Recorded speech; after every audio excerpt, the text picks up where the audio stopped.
Okay, can everyone hear me? No.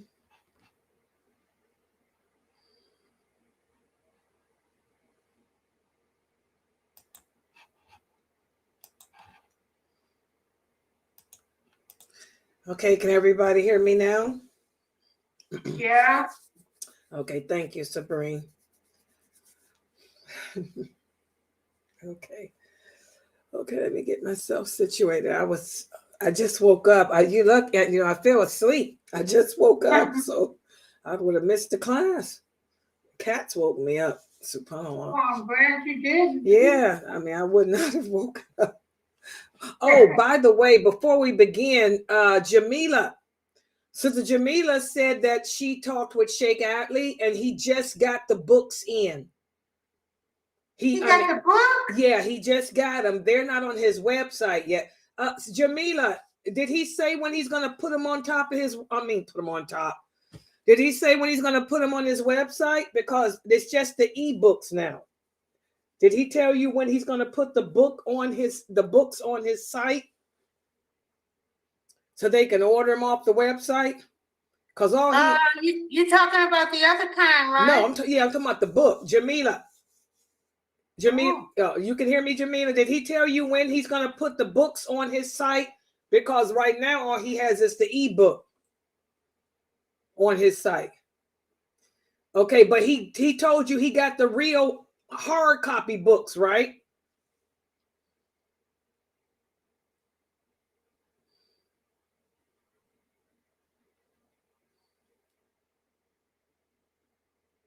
He got the hard copy books, right?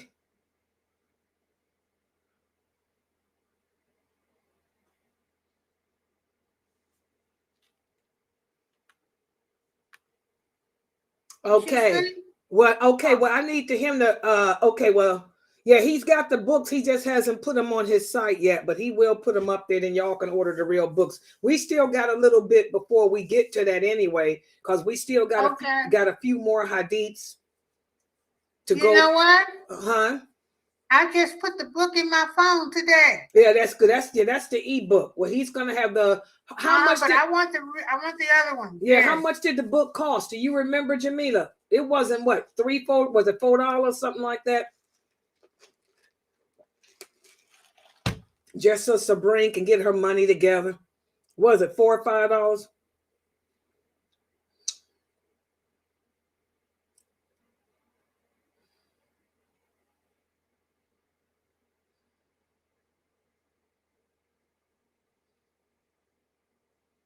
That'll be good, because I like the books. Yeah, Fresno wants the book too. So yeah, I'm sure it ain't gonna be about maybe $4 or $5, something like that. What's the name of the book so I can look it up? He doesn't have it on there yet. It's $10. It'll be $10. Okay, so he hasn't put them up yet. Did he? Okay, so but he's got the books in. So when he puts them, but it's going to be a minute before I get to them anyway, because we still got some more.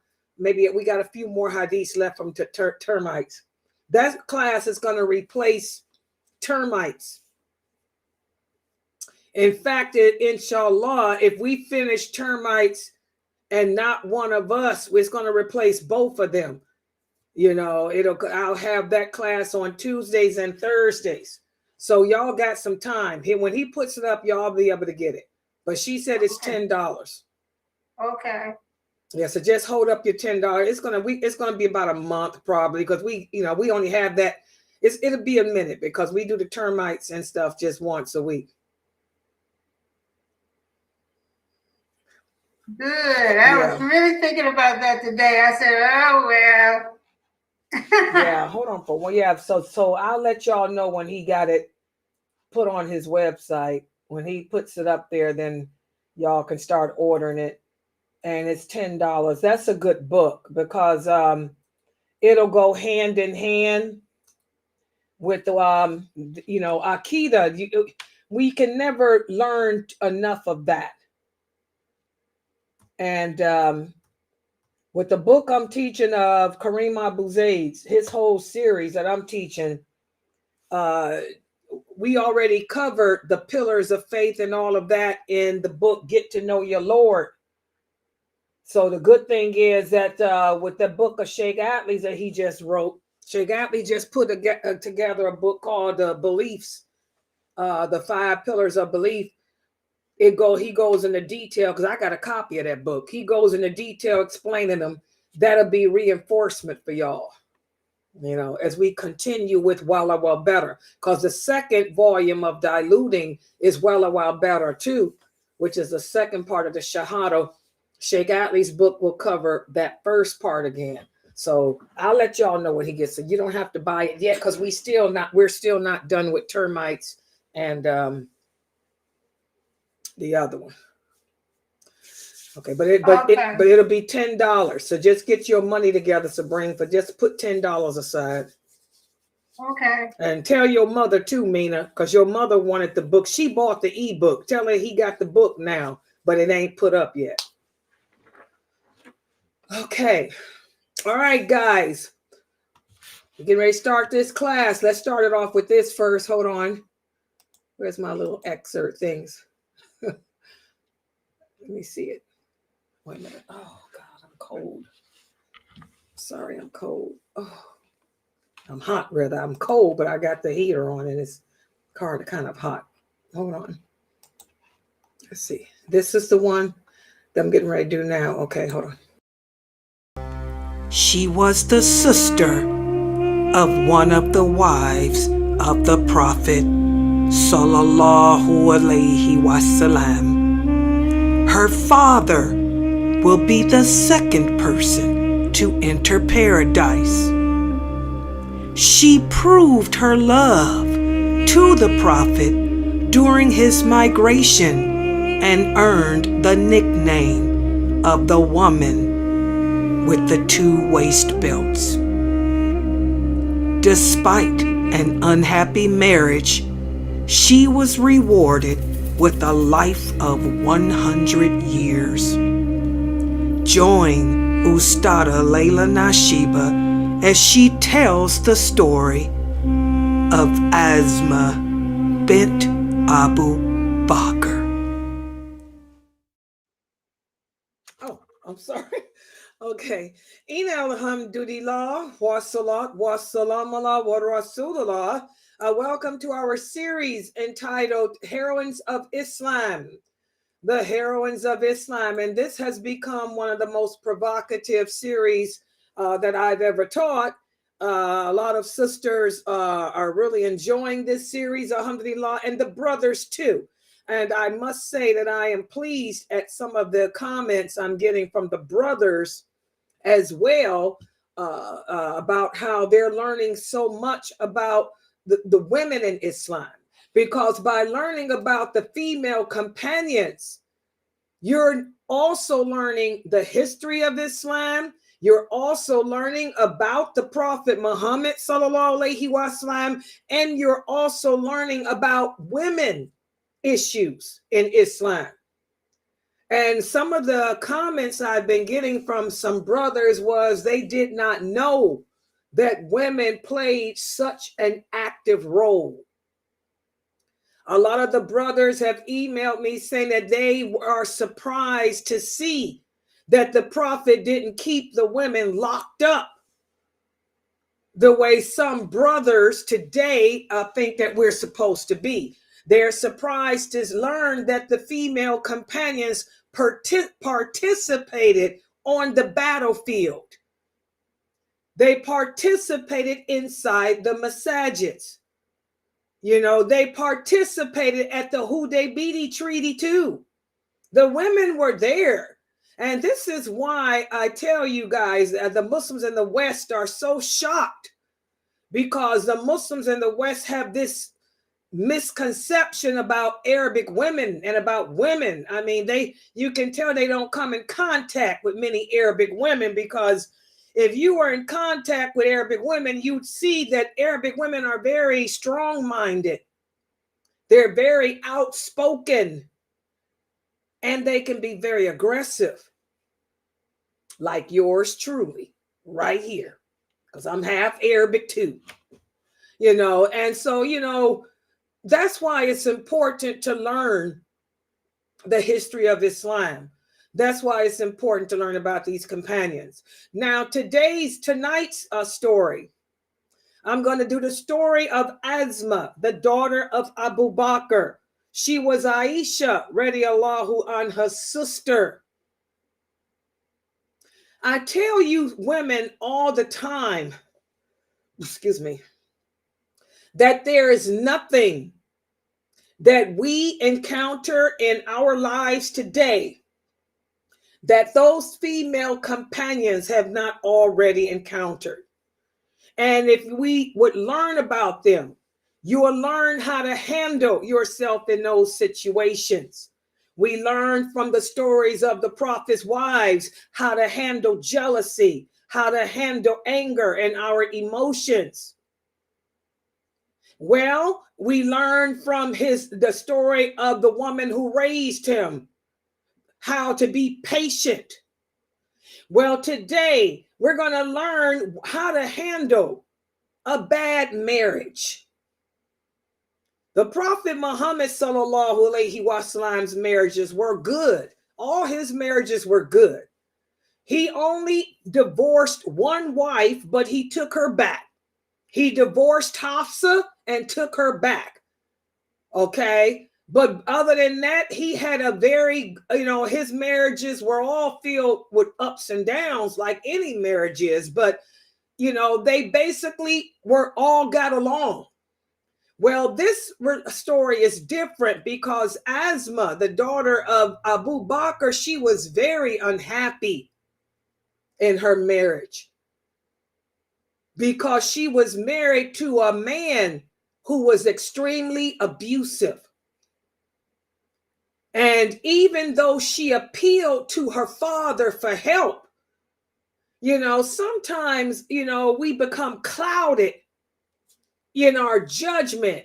A person can be such a good Muslim, can do so many good deeds for the sake of Allah, but still, and so you want that marriage to work between your daughter and him, but it takes, a person really putting themselves in the shoes of that woman to know when to say, this ain't gonna work. She got to get out of this.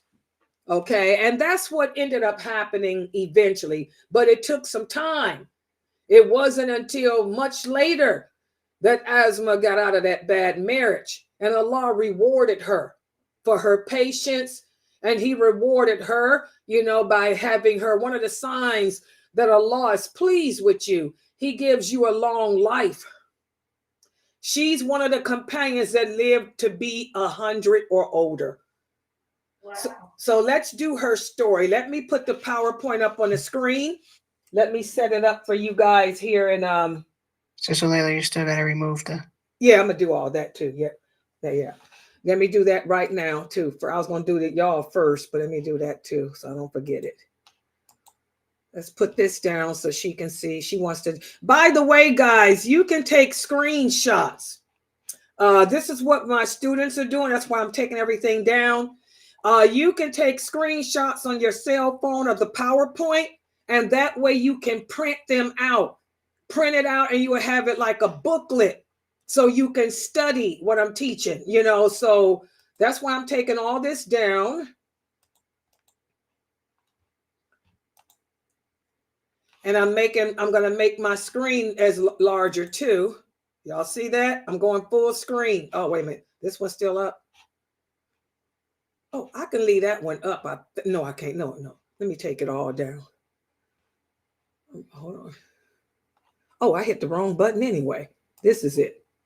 Okay. So I'm going to go full screen. Well, let me see how that looked though. This is a different one I was using. I think I'm going to leave this one up, Amina, because this is not where the PowerPoint's going to be. That way they'll know what, this is just says Sunnahfollowers at the top, and it's not going to be, the PowerPoint's going to be right here in the square. Since I went, see how I'm doing this? I'm going full screen. Yeah. So inshallah, we'll see when I put the the PowerPoint should go right in that square. Sometimes it covers it up, though. I'm gonna see. Yeah, we're gonna test it. Okay, let's test it. So let me tell you guys what to do, what my students are doing. So the rest of you can do on Facebook and YouTube. If you know how to take a screenshot with your cell phone or your computer, you can screenshot everything and then print it out and put it all together. It's like a little booklet, and you can see my PowerPoint slides and what I'm saying and review it with the kids and all of that, because that's what my students are doing. So let me try and see how it looks. Oh, let me do you guys on YouTube first. Hold on. Okay, what I got here. This is Zoom, right? This is Zoom. Am I a co-host or something over here on this computer? Both my computers. Layla is, no, that one's not. Who's the host? Wait a minute, hold on, guys. Let me do it this way. This one must be host. Well, where's the other Layla? Oh, there she is. She down there. Okay, I'm making her co-host. Okay. Let me go back to this. Okay, let's try this now. Zoom. And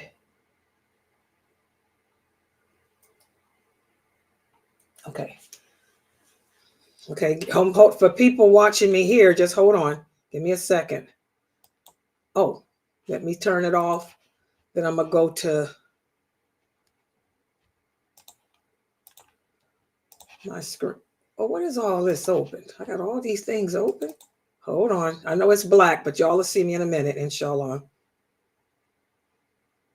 Blame it on Mina. Let's see. Okay, I'm hoping I can get all of the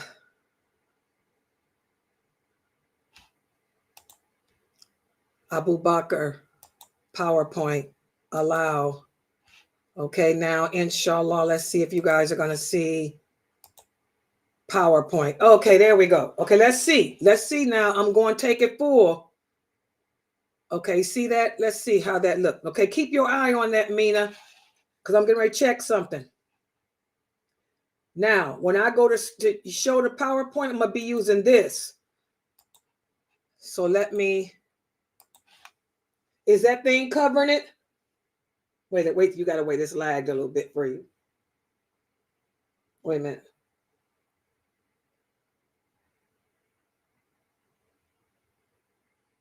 Yeah, it's covering it.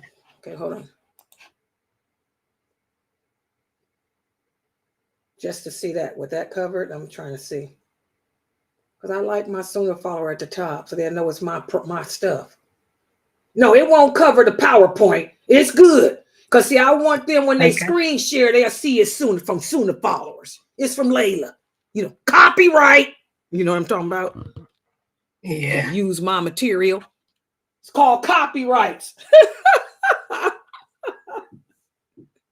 Okay, guys. But if I see it's covering, then I'll take it down. But I mean, I don't think it's going to, the PowerPoint's not going to go no higher than that.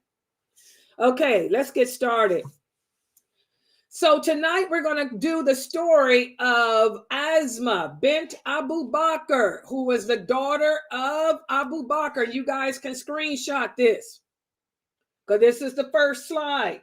And that's what I want you guys to do on YouTube and Facebook. Screenshot, so that way you can print it out from your phone or whatever. So, Asma, the daughter of Abu Bakr, she belonged to a distinguished Muslim family. Her father, Abu Bakr, was a close friend of the Prophet sallallahu alaihi wasallam. And as you all know, he became the first Khalifa after his death. And my cousin Mukhtar is doing his story. I'm going to explain this picture in a second. Her sister, her half-sister, was Aisha, radiallahu anha, who was one of the wives of the Prophet and one of the mothers of the believers. Now, a lot of you may ask the question, who was the oldest? Asma was the oldest, And the most authentic sources say that she was 10 years older than Aisha radiallahu anha. So what does that mean? That means when the Prophet sallallahu alaihi wasallam was going through some of the worst of his punishment, you know, Aisha wasn't born yet. Okay. She was 10 years older than Aisha, and her husband, she ended up marrying Zubair ibn al-Awwam. And Zubair ibn al-Awwam was one of the original companions of the Prophet sallallahu alaihi wasallam. He'll be one of the people of paradise, and he worked as a special personal aide to the Prophet sallallahu alaihi wasallam. And her and Zubair had a son named Ibn Az-Zubair. And you guys probably hear about him a lot. He narrated lots of the hadiths along with her other son, Urwa. And he was also, when I did the story of the Battle of the Camels, he was the one who encouraged his aunt Aisha to seek qisas for the murder of Uthman. It was Ibn Az-Zubair and Talha. Okay. Asma, she was one of the first people to accept Islam. In fact, only 17 people, including women and men, be converted to Islam before her. And she later, this is why I got this picture here, she later earned the nickname, the one with the 2 waistbands, because of an incident connected with the departure of the Prophet and her father from Mecca to Medina. And you guys know that this is when the Prophet sallallahu alaihi wasallam and migrated. He had to sneak and migrate, leave Mecca for Medina. Now, at the time of the migration of the Prophet sallallahu alaihi wasallam and her father from Mecca to Medina, she had just married Zubair. And she was one of the first people who knew of their plan to leave Mecca, because remember, the Quraysh were planning to murder the Prophet sallallahu alaihi wasallam. On the night of their departure, Asma was the one who prepared a bag of food and water for their journey. And she could not find anything to tie the containers with. So she used her waistband. She took her waistband and tore it in half. And that's how she got the nickname. And a lot of you may wonder what a waistband was. This was the medieval period. And this picture, that's why I got this here. This picture is a picture of the waistband that women used to wear back in the 6th, 7th, and 8th centuries. They would take this and put it around their waist to hold their stomach in and to make themselves look nicer in their clothing. So this is a waistband. This is what she took and ripped it in half and used it to tie up the containers with. So this is a picture of a waistband. You brothers may wonder, what a woman doing with that? But we women get it. We call them girdles today. I never wore one. I can't wear one. Them things are too tight, but they're called girdles. Women have been wearing girdles since Allah made Eve, just like women have been wearing makeup since Allah made Eve. That's just a female, one of the women, something that women wear. That's a girdle, but they called it a waistband back in that era. That's why this picture is here. Now, after her father and the Prophet sallallahu alaihi wasallam left Medina, remember the final Muslims prepared to join them.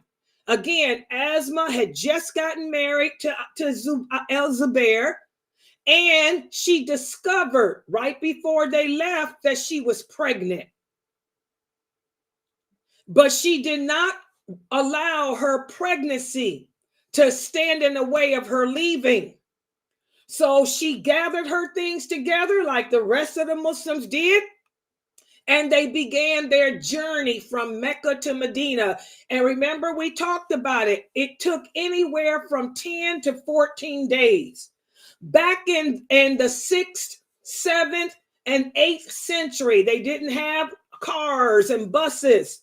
They traveled by horse, camel, and donkey. And we already did the math. It took 10 to 14 days. The earliest a person could travel from Mecca to Medina was 10 days. If it was a sandstorm or the weather was bad, it would take 14. Okay? And when her group reached the suburb of Kuba, Kuba is a suburb right before you get to Medina, that's when she went into labor. And she gave birth to her first son named Abdullah. And when she gave birth to him, the Muslims celebrated. They said, Allahu Akbar. They praised Allah. And they said, La ilaha illallah, because this was the first child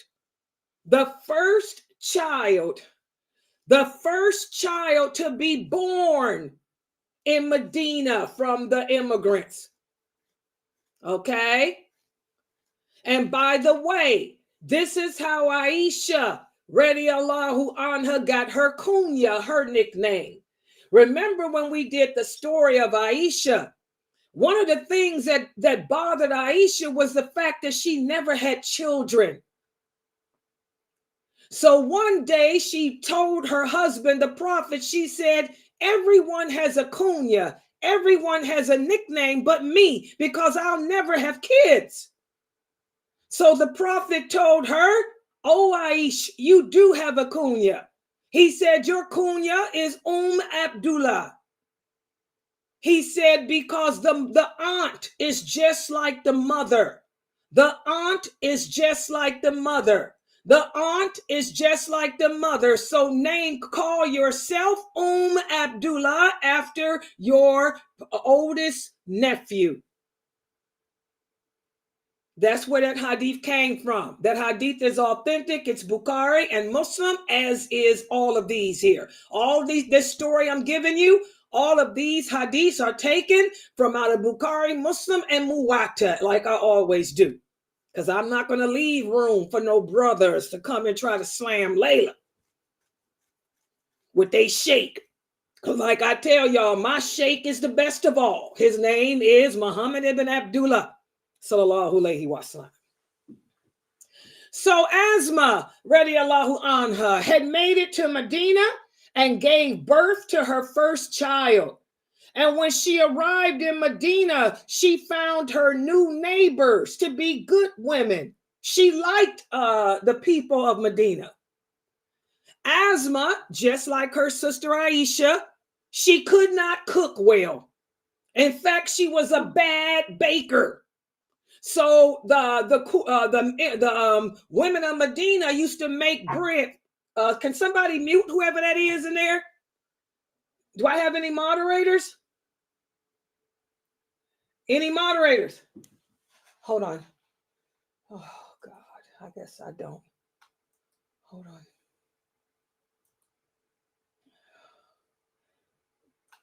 Okay. I need moderators, please. Okay, so just like Aisha, the Quraysh, women of Medina, the Ansar would bake her bread for her because just like her sister, she couldn't bake well. So when Asma and her husband Al-Zubair arrived in Medina, they didn't have no property, they didn't have no money, they didn't have no slaves or anything else except his horse. Because remember, when the people migrated, they left everything behind. They left everything behind to start over again. And Asma used to feed the horse, and she would take it out to graze, and she would grind date stones for it to eat. And the Prophet sallallahu alaihi wasallam gave Zubair some date palms in Medina. And Asma used to carry the date stones on her head from the garden to her home. And this was a walk of 2 miles. It would take her 2 miles to walk back and forth in that desert like that. One day she was walking and carrying the stones on her head, and she happened to pass the Prophet, who was on a camel with some other companions. And he offered, for her to come and ride his camel and he could take her home. But her husband was very jealous, and she knew how jealous he would get. So she refused. And when she arrived home, she told her husband, she said, I saw the Prophet sallallahu alaihi wasallam, and he offered me a ride, but I know how jealous you are. So I refused him. And that's when Zubair said, oh, I wouldn't have been jealous of him. Eventually, Abu Bakr, her father, gave them a slave to help with the work. And when Abu Bakr gave them a slave, Asma said it was if her father had freed her, because that was so hard for her to do that 2-mile walk back and forth each day, to feed that horse and all of that. And remember, Asma came from a rich family. In Mecca, Abu Bakr was very wealthy. He was wealthy in Medina too. But when a woman marries, you now are with your husband. So it was the responsibility of Zubair to take care of her, not Abu Bakr. Because once a girl gets married, that's it. Your father's done. You are now the responsibility of your husband. But Abu Bakr realized, what a struggle it was for her. And that's why he gifted her a slave to help her. Okay, so this was a big marriage. It was a big adjustment for her being in this strange land, because she had to walk away from her the wealth that they did have and start over with this. Asma, she became very well known in Medina for her kindness. And just like her sister Aisha, she was super intelligent. She had a photographic memory, just like her sister Aisha had. Remember, the Arabs were an illiterate race. They could not read and write. Only a few could. Aisha could not read or write, but she had a photographic memory. The same with Asma. And also, Asma was very strategic. She could speak, she could think real quick on her feet. But despite all of that, Asma was very generous, and that's how she won the hearts of the women of Medina. Her son Abdullah tells us in an authentic hadith, he said, I have never seen 2 women more generous than my aunt Aisha and my mother Asma. But their generosity was different. My aunt would accumulate one thing after another until she got what she felt was sufficient, and then she'd give it all away. My mother, on the other hand, never kept anything for herself. Whatever my mother got, she'd give it away immediately. So that shows how generous Asma was. And like I said earlier, she also had the ability to make quick decisions in difficult situations. For example, we all know the story when her father left for Mecca, left Mecca for Medina. He took all his money with him. And when the Quraysh found out, they sent his father, Abu Kuhayfa, to go and see where he had gone with the Prophet.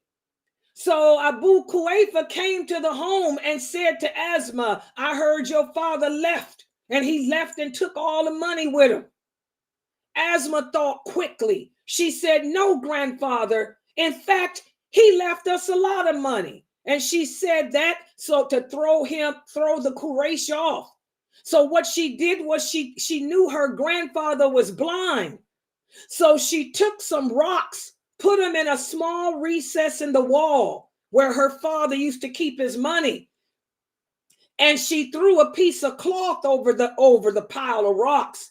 And she took her grandfather's hand and said, see, so he could feel it. She said, see how much money he's left us?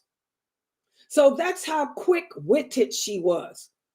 Remember, you guys see from these stories, the Arabic women, this was the medieval period. These were the dark ages. I tell you, sisters, all the time, back in those days, only the strong survived. If you were a woman, you had to be strong. If you weren't strong, you'd end up a casualty of war. The men would either take you as a captive of war and prostitute you, or they'd rape you and then kill you, because they looked at women back then as being of no value, nothing but sex, pleasure, and children. Then they toss you away. So only the strong women survived that period. You had to be quick, have quick wits, be intelligent. And like I told you guys, all women back in those days, it's not just the Arabs, the Viking women, the Roman women, the Greek women, all women were trained to fight. Because back in those days, if a village declared war on your village, the women would go out, and the children too, on the battlefield, because whoever was the victor would take the women and the children as their slaves. So all people back then taught their daughters and their women folk how to fight in some way. The Arab women were the women of the poles. They were the women of the tents. They knew how to wield a pole.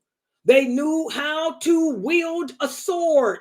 They knew how to throw a knife, like Salama, like Maymuna,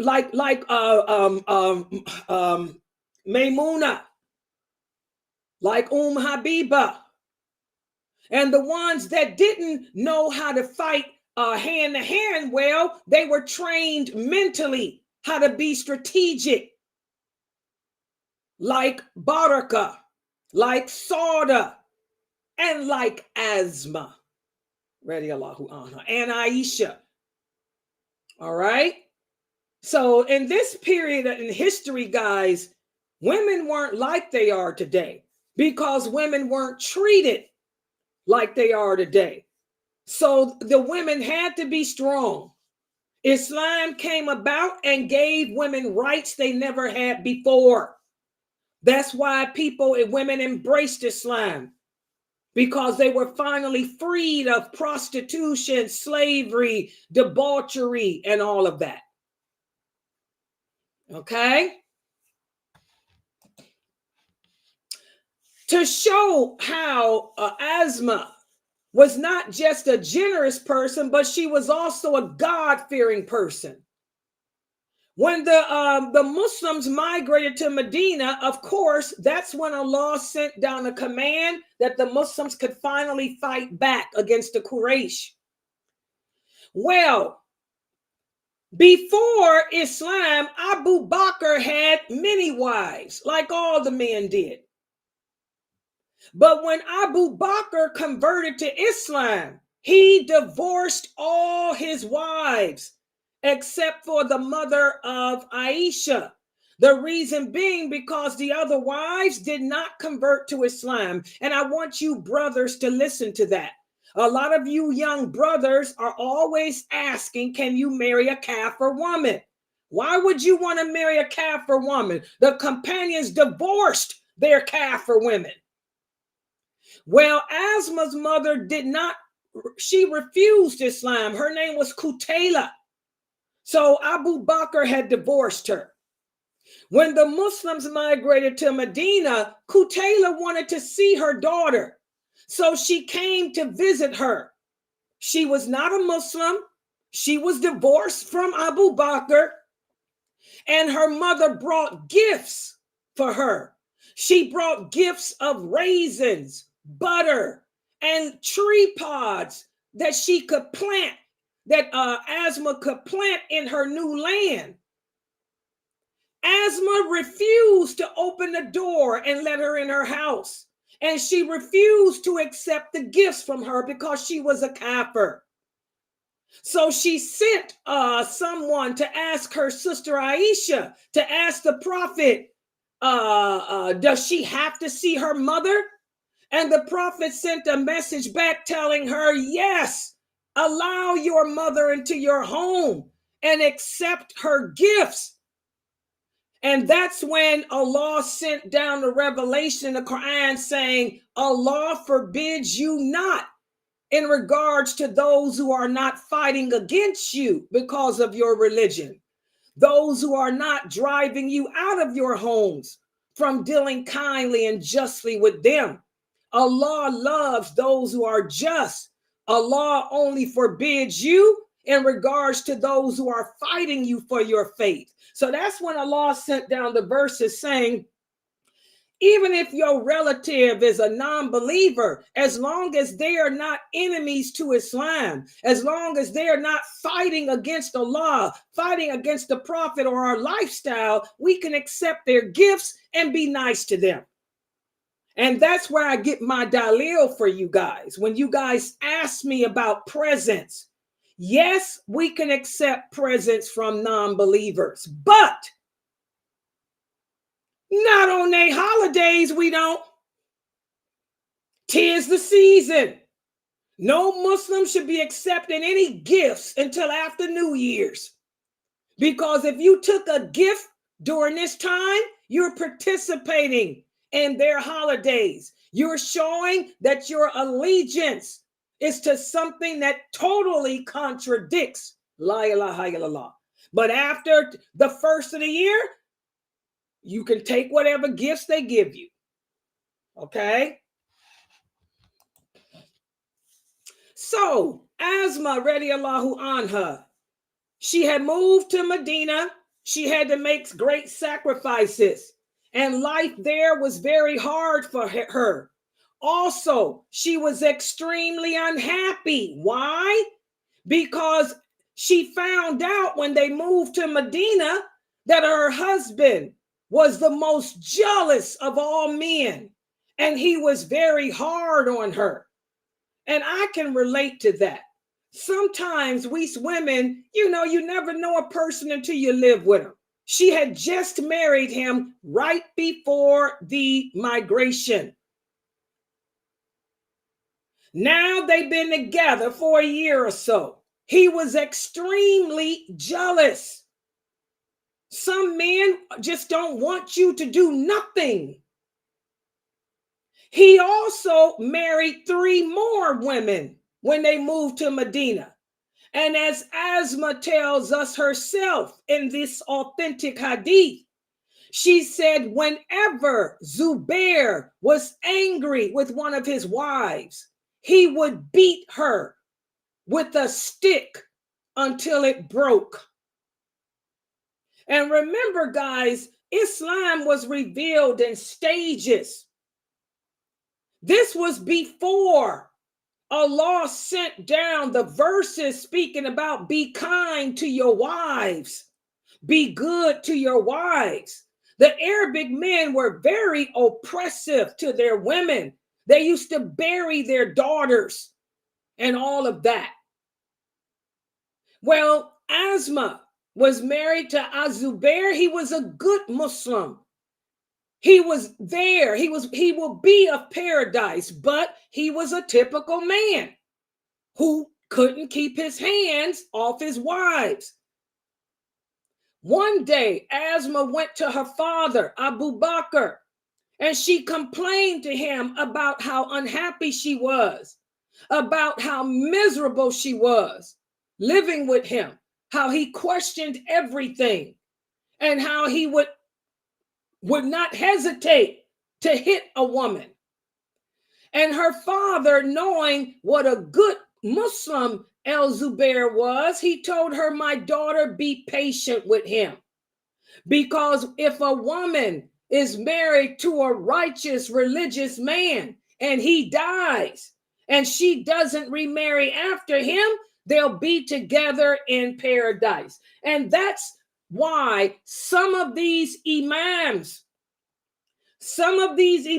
that you women go to, they will tell you to be patient. They base it on this.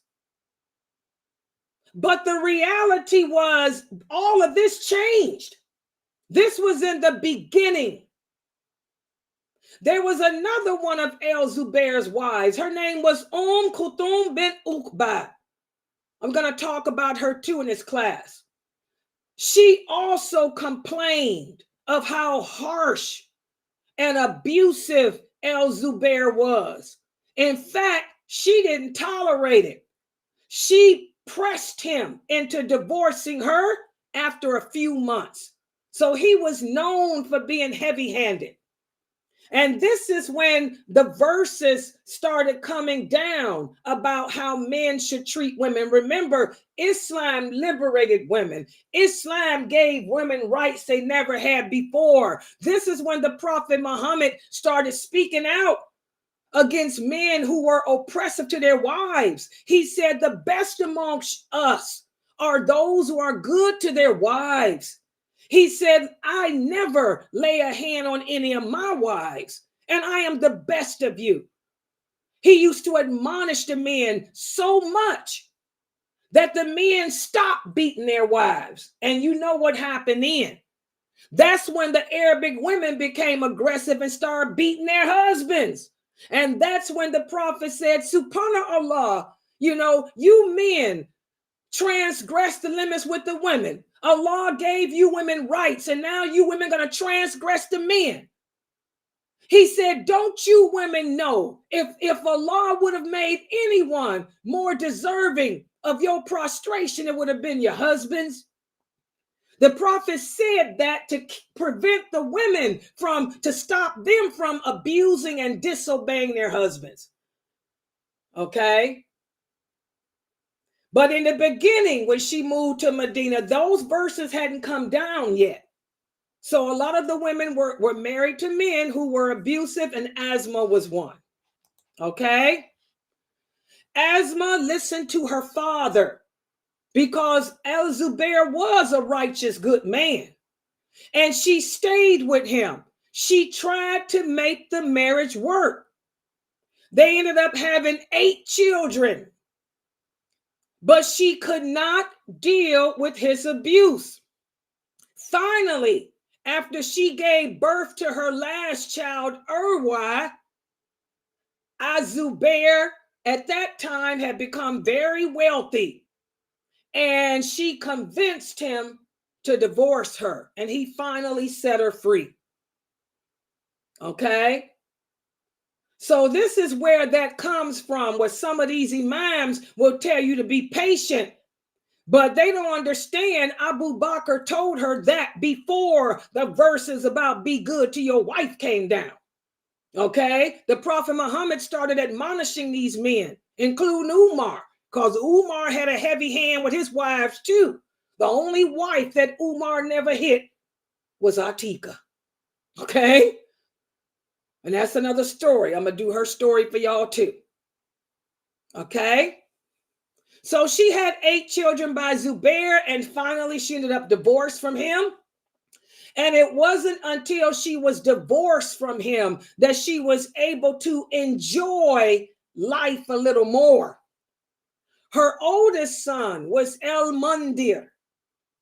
And to show how Asma did not allow the life of this world to faze her, because again, her husband El-Zubair became one of the richest men in Medina. Her son once sent her an elegant dress from Iraq. It was made of fine, beautiful material. But at this time, Asma had become blind. Remember, blindness is hereditary. Her grandfather, Abu Bakr's father, was blind. Well, guess what? Asma inherited that. Aisha didn't, but Asma did. Asma lost her eyesight the older she got. And when her son sent her this beautiful dress, she couldn't see it, but she felt the material and she didn't like it. It was silky. She said, "This is awful. Take this back." And her son became upset. He said, "Mother, you can't see it. It's not see-through." Because this is when Islam had spread through the Persian Empire and the Roman Empire. And when Islam has spread, remember we talked about when I did the story of Aisha, how the women from Syria, the women from Iraq would come to learn the religion. And Aisha, radiallahu anha, used to get on them about the way they dressed. I want y'all to look at this picture I have on the screen. This is how the women from Syria and the women from Iraq dressed when they converted to Islam. Y'all see this dress?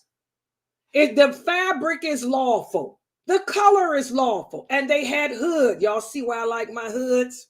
But what's the problem with this dress? It shows their shape. It's tight-fitting. Tight-fitting.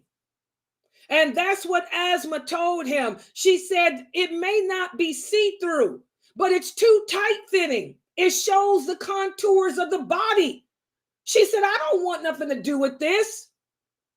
And her son then gave her another dress that was loose. But this dress here, this is how the women from the Romans who converted to Islam and the Persians used to dress back in that period.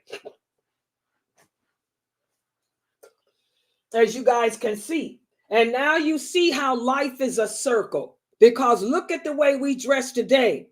Look at how a lot of you Muslim women in Morocco, you Muslim women like to wear those tight-fitting jilbabs like that. Loose arms, dresses, but they're tight, showing your shape, your waist, your breasts. You see how life is a circle? Life ain't nothing but a circle. It repeats itself because now we're back dressing this way when this is haram. This is haram. This is haram. So those hadiths I just gave you guys show how virtuous Asma was. But the thing that makes me cry about her is what happened later in life after the Prophet Muhammad sallallahu alaihi wasallam had died, after her sister had died, after her father had died, Umar, Uthman. It just so happened that her son, her oldest son, Abdullah, was in the running for the caliphate after the death of Yazid, who was the son of Muawiyah. Egypt, Iraq, Khorasan, and much of Syria were in favor of him and wanted him to be the caliph. The Umayyads, however, they contested it, and they put together a massive army under the command of a man named El-Hajjaj. And this is when the Muslims had divided and fought and was killing each other. Relentless battles were fought between these two sides, during which Abdullah displayed great acts of courage and heroism. Many of his supporters, however, got sick and tired of the strain of fighting, and they began to desert him, to abandon him.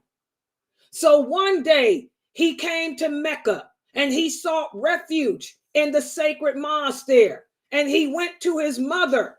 And at this time, guys, Asma was real old and she could not see at all. She had lost her eyesight completely. He said, "Peace be upon you, mother." She said, "And peace be upon you, son." She asked him, "What is it that brings you here at this hour when the boulders from Hijaz's catapults are raining down on your soldiers in the harem and shaking all the houses of Mecca?" She said, "What are you doing here in the mosque?" He said, "I came to seek your advice." She said, "About what?" He said, mother, the people have deserted me out of fear of this man. Even my children and my family have left me. He said, there's only a small group of men with me now. And however strong they are, they cannot resist this army for more than an hour or two. He said the Umayyads are now negotiating, offering to give me whatever worldly possessions I want if I lay down my arms and swear allegiance to Abdul Malik, the son of Marwan, as the caliph. He said, what do you think I should do? Asma, she raised her voice. She said, this is your problem, Abdullah, and you know yourself better than I do. She said, if you think that you are right and that you are standing up for the truth, she said, then you should persevere and fight. Fight on as your companions who were killed under your flag did. She said, but if you desire the life of this world, then what a miserable person you are. She said, you would have destroyed yourself and you would have destroyed your men. He said, but mother, if I go out and fight, I'll be killed. She said, death is better than you surrendering yourself to this man voluntarily and becoming a minion of the Umayyads and allow them to play with your head. He said, oh mother, I am not afraid to die. He said, I am only afraid that they will mutilate my body, because this is what they were doing back then, guys. The companions, the Muslims were fighting each other. They had divided. The Kharijites had taken control and divided the companions up. That not only were they killing the companions, they were mutilating their bodies, cutting off their arms and stuff. So he told his mother, I'm not afraid to die. I'm just afraid that they're going to cut my body to pieces. His mother, she looked at her son and said, there is nothing after death that a man should fear. She said, when you slaughter a sheep and skin it, the sheep doesn't feel the pain anymore. Her son's face lit up and he said, oh mother, what a blessing you are. He said, blessed be you, mom. He said, Allah knows that I have not weakened or despaired. Allah is witness over me that I have not stood up for what I have out of love of this world, but only for the love of Allah. Allah knows that I have not transgressed his limits. He said, I am going to go out.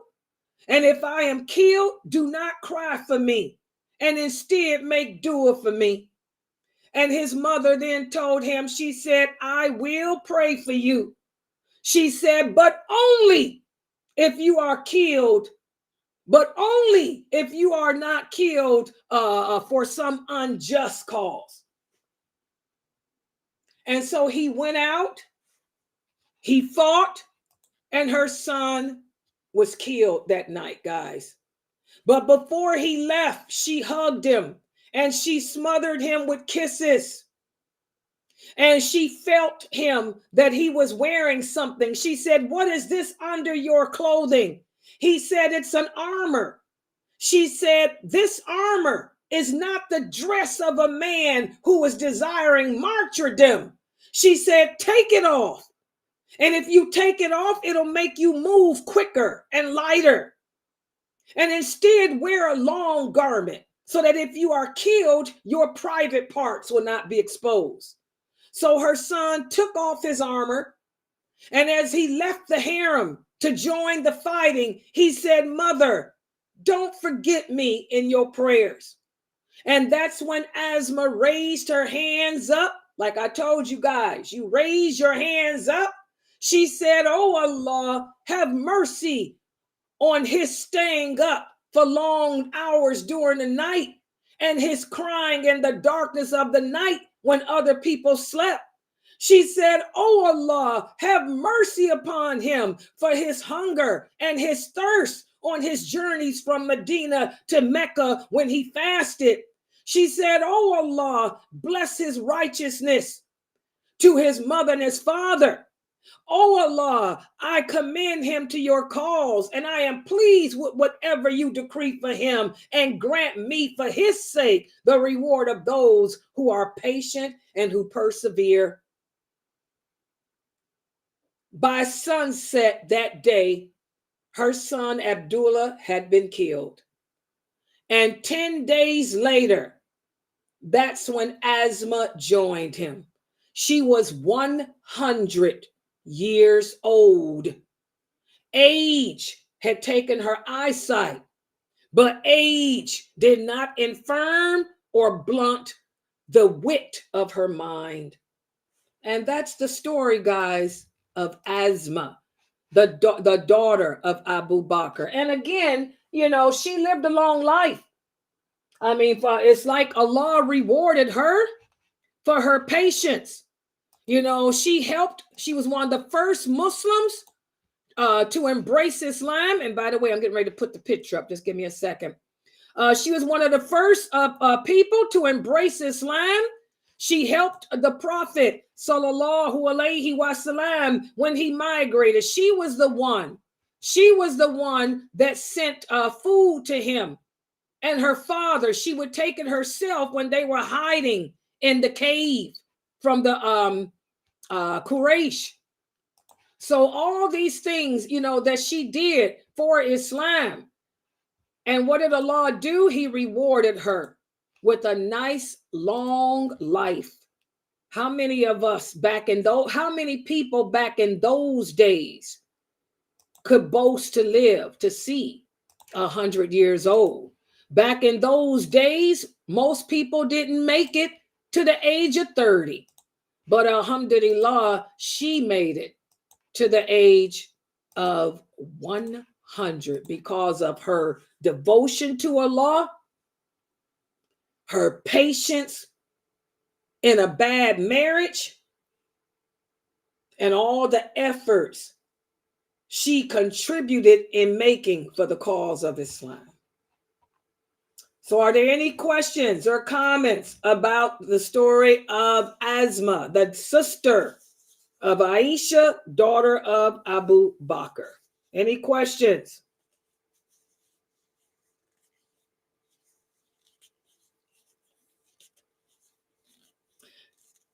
Yeah, and that's the problem. A lot of these brothers who are imams, like I tell you guys, nowadays people can sing the Quran. How many people know the hadith? Very few.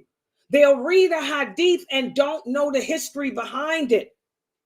This was in the beginning. This is when the Muslims had migrated to Medina. It wasn't until the Muslims migrated to Medina that Allah started sending down the verses of hijab. Number one, the verses of hijab didn't even come down until the Muslims migrated to Medina. And not only did the verses of hijab come down then, but that's when Allah sent down the verses forbidding alcohol. Alcohol wasn't forbidden until then either. Islam was revealed in stages. And that's also when Allah sent down the obligations of husbands, the obligations of wives. So Abu Bakr told her to go back and be patient because this was before any of that. But because of her complaints and other women's complaints, that's when Allah sent down the verses about how men are supposed to be good to their wives and not beat them, not abuse them. Okay? We have to know the history.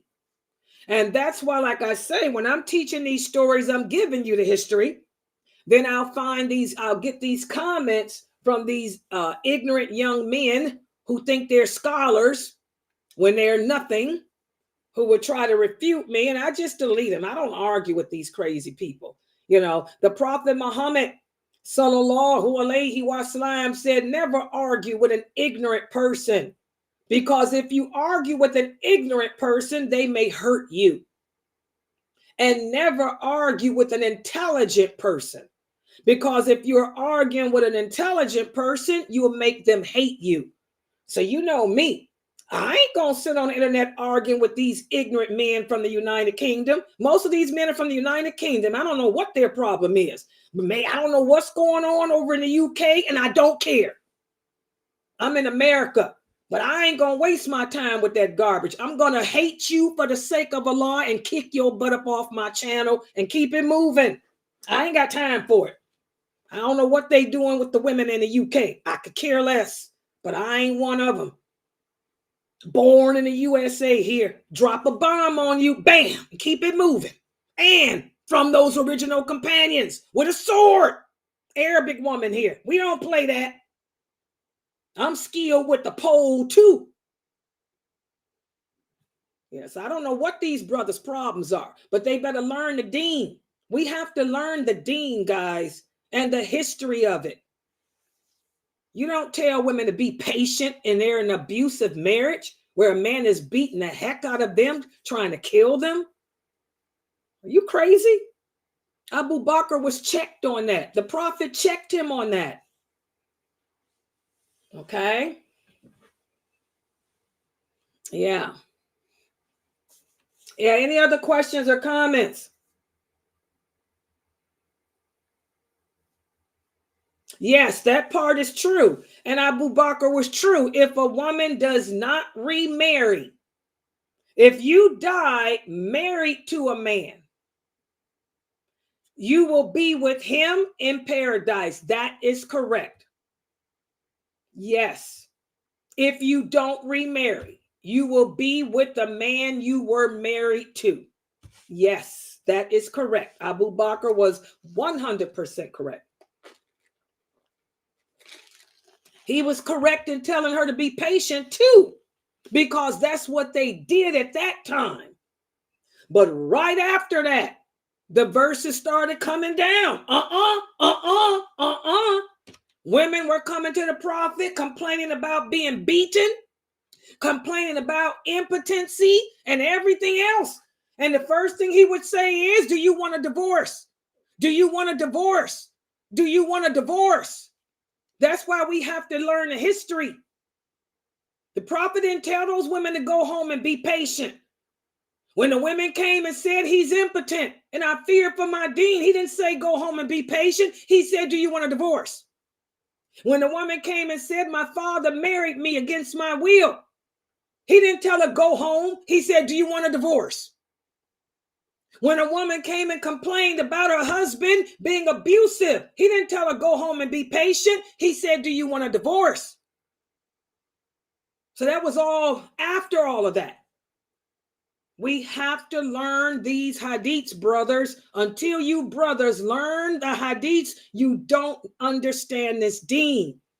And going to Islam Q&A website ain't helping you, because Islam is not based on nobody's fatwa except Allah's. Y'all understand that, brothers? Get it together. I don't know what y'all doing in y'all's countries, but I ain't in your countries and I ain't in it. I'm not like the women there. I don't know what kind of women y'all got. I ain't one of them. Alhamdulillah. All right. Any other questions? Sister Layla HK had a question for you on YouTube. Who? The one that for yesterday. Remember you was asking, was he here? Where's that? What's his question? Brother HK on YouTube. I can't see it, so just good. I don't know why I don't see nothing. Let me go up.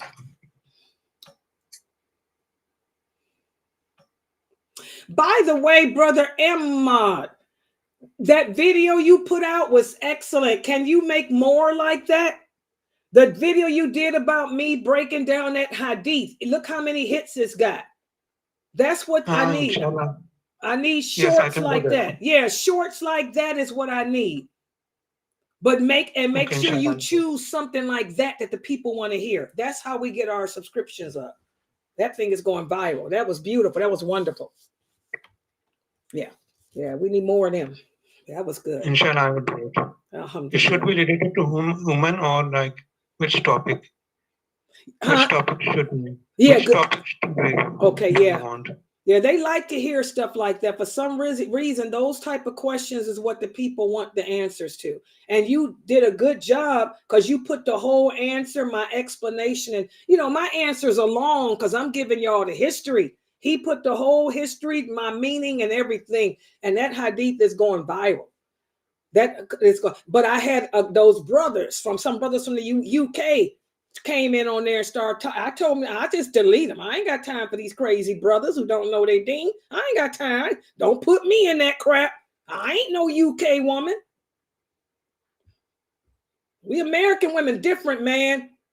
Arab American here. I ain't putting up with that type of garbage. And you don't tell us how to speak either. That's something else you brothers need to work on. Don't tell no woman how to talk. Especially not me. I'm an American. You don't tell me how to talk. Allah said I'm supposed to be rough and tough. So I'm rough and tough. I obey my Lord. I don't obey no man. You don't tell me what to say. These people crazy. I don't know what they doing over there, but this is America. I'm an Arab American. Don't no man censor me and tell me how to talk or what to say. I'm going to stay rough and tough, like my Lord said be, to keep you off my threads. Hand me my pole.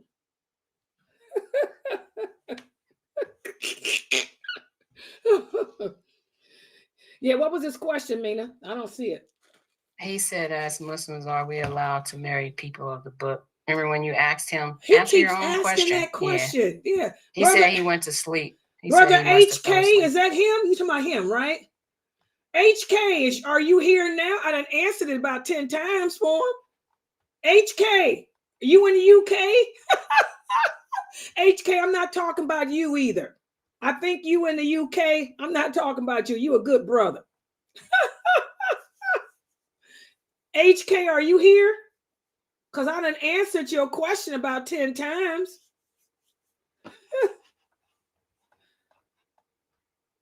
Where he at? Is he typing something now? I didn't see nothing. Girl, he probably sleep again. He said, HK. He said he fell asleep. Look, he's in the UK, isn't he? Can you check and see his thing? I'm not talking about all UK brothers. I got some good people here from the UK. It's just the ones that came on my thread. I don't know who they think they talking to. Hey, listen, lailanasheeba, brother, you better jump back. I ain't no United Kingdom woman. You crazy? We tough. We rough. We rough riders. We Americans. We across the pond. I don't see nothing. I just see his name and how many subscribers. Yeah, he probably done went to sleep. He probably fell asleep. Yeah, I'll try to he needs to ask it when he first come on here. Because I don't know, what time is it in the UK? It's 10, 11, 10, 9, 8, 7, 6, 5, 4. It's 3 o'clock in the morning. You know he's asleep. Alhamdulillah. Let's see, what did he? Oh, I see Ahmad. He said, I love the way you told context of the hadith. Oh, yeah. Okay, I see that. I see that. I don't know why I don't see the other stuff. It's at top. Go up a little bit more. Oh, wow. He's an old brother, too. Oh, Brother HK is sleeping. Oh, well, maybe tomorrow. Remind me to get him when he come in here tomorrow. Mukhtar answered him too, didn't he? He didn't hear Mukhtar's either, huh? Yeah. He's an old man. Old man. Okay, guys. Any other questions or comments? I'm looking. I got a Christian in here. What's this Christian stuff? Oh, anybody on Twitch? Ahmad, you on Twitch? Ban that person on Twitch called Exotic. You see this person here, Ahmad? On Twitch? No, I'm not on Twitch. Oh, who I made you? I think I made you and Norto moderators on Twitch. Exotic111. We need to ban that person. That person comes in my thread on Twitch all the time, typing Jesus love me. Yes, I know. Called the Bible told me so. Let me join Twitch. How do I join Twitch anyway? Guys, hold on. I'm going to stop the stream in a minute, but I need to ban this person on Twitch because that person been coming in here for a while. Let me see. How do I go to Twitch? Twitch. And I can't ban unless I join a program. Okay, here's Twitch. Oh, I forgot. How do I log in? What's my username? Is this Sunnahfollowers? Oh, hold on, guys. I don't know how to log in. Twitch. Forgot the password. Let's try another one. Twitch. What's this one? See if this will take me to Twitch. Twitch. I banned him. Oh, you got him? Good, because I forgot my password. I forgot the password. Yeah, that person comes in every day typing about Jesus. I done froze my screen too. Any other questions, guys? I think that's all, right? We're pretty good now, right? Everybody? Okay. Yeah, nothing on YouTube. Okay, inshallah, guys, I'm going to log out for right now. Inshallah, I'll see everybody tomorrow. Subhanakallahumma wa bihamdika. Ashhadu an la ilaha illa anta. Astaghfiruka wa atubu ilayk.